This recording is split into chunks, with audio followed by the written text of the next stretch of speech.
Les lois de la prise de muscle. Aujourd'hui, je vais te parler de la véritable science de la croissance musculaire. On a souvent tendance à penser à la science comme quelque chose d'infaillible. Tu laisses tomber une assiette, elle se casse, il y a la gravité, tu peux construire des maisons avec certaines lois de la résistance des matériaux, tu peux faire décoller des avions. Pourtant, on oublie que le corps humain est régi aussi par des lois que tu peux ou pas connaître, mais qui vont quand même fonctionner pour ou contre toi. Du coup, aujourd'hui, je vais t'en parler, mais avant de commencer, n'oublie pas de liker, t'abonner à ce compte, cliquer sur la petite cloche et me laisser un petit commentaire positif. Merci.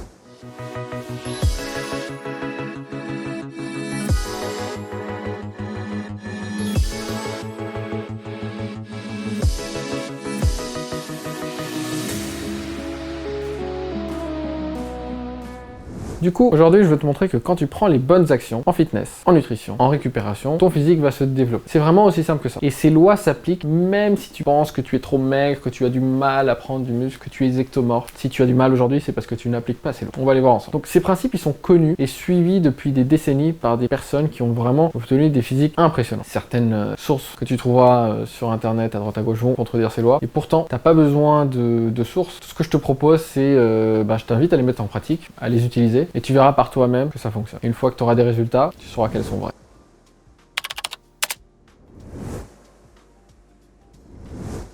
La première loi de la croissance musculaire, de la prise de muscle, c'est que les muscles, ils ne grandissent que s'ils sont vraiment obligés de grandir. Ça peut sembler un peu évident ou neuneux, mais en fait, il faut quand même le dire. Parce que la plupart des gens ne comprennent pas profondément ce que ça implique et ce que ça signifie. En soulevant des poids, en faisant de la musculation, en faisant, que ce soit à la maison ou en salle, tu vas en réalité causer des micro-lésions dans les fibres musculaires, que ton corps va ensuite réparer en adaptant les muscles pour mieux gérer des efforts plus intenses. C'est le processus par lequel les muscles se développent et c'est ce qu'on appelle l'hypertrophie. Si un entraînement cause trop peu de micro-lésions dans tes muscles, il n'y aura pas d'adaptation parce que ton corps il se dit pas besoin de faire plus, voilà ce que j'ai aujourd'hui comme muscle, ça suffit largement, pourquoi je m'embêterai. Par contre, si un entraînement il va provoquer trop de lésions musculaires, que tu défonces tes muscles, il va avoir du mal à récupérer aussi, ça va pas forcément être le plus efficace. Pour une prise de masse optimale, tu dois faire du sport de façon à avoir cette stimulation, mais pas trop de façon à complètement brider ta récupération.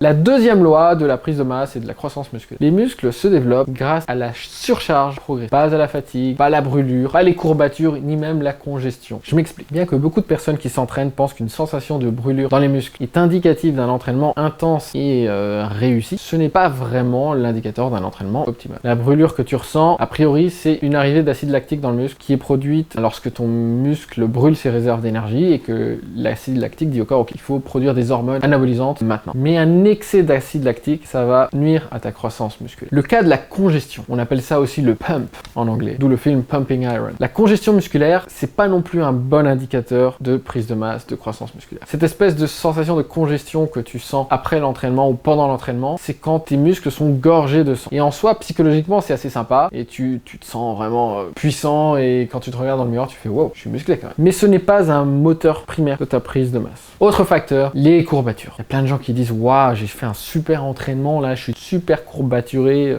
Non, certaines personnes pensent que s'ils ont des courbatures, alors ils ont fait une bonne séance, et s'ils n'ont pas de courbatures, ils n'ont pas fait une bonne séance, mais ça n'a rien à voir. On peut avoir absolument zéro courbature et avoir fait une séance super utile du feu de Dieu. Bref, qu'est-ce qui déclenche alors la croissance musculaire? Ça tient en deux mots, surcharge progressive. Les muscles ont besoin d'une vraie raison de grandir. Et la surcharge progressive, c'est cette raison. C'est-à-dire que tu mets des poids progressivement de plus en plus lourds et tu fais des séries courtes et intenses, ça suffit. Ce type d'entraînement va provoquer les micro-déchirures optimales pour prendre en force et prendre du muscle.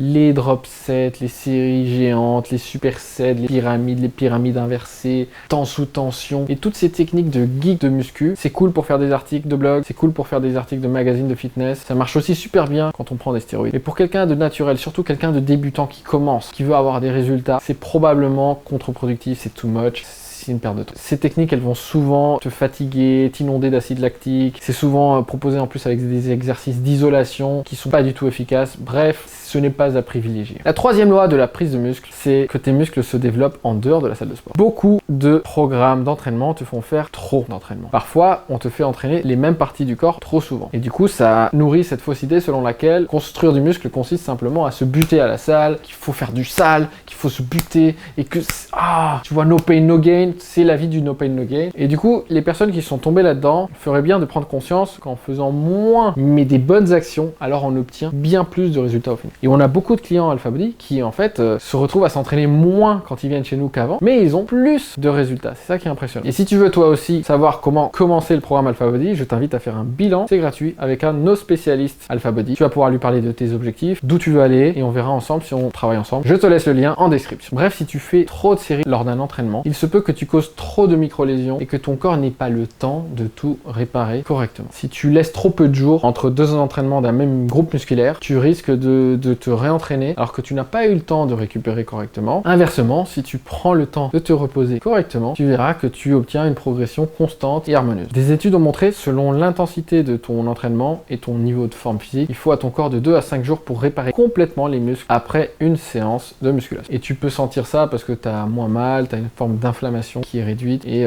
tu reprends de la force en fait. Évidemment, un aspect primordial de la récupération, c'est le sommeil. La quantité de sommeil que tu t'autorises joue un rôle crucial dans la prise de muscle. Personnellement, c'est aussi un challenge pour moi parfois de dormir suffisamment, mais on sait bien que les hormones de croissance se produisent pendant qu'on dort et l'hormone de croissance, c'est une hormone anabolisante majeure qui joue un rôle super important dans ta prise de muscle. Du coup, un bon conseil en général, c'est de dormir suffisamment pour se sentir reposé le matin. Pour la plupart des gens, c'est autour de 8 heures de sommeil chaque nuit.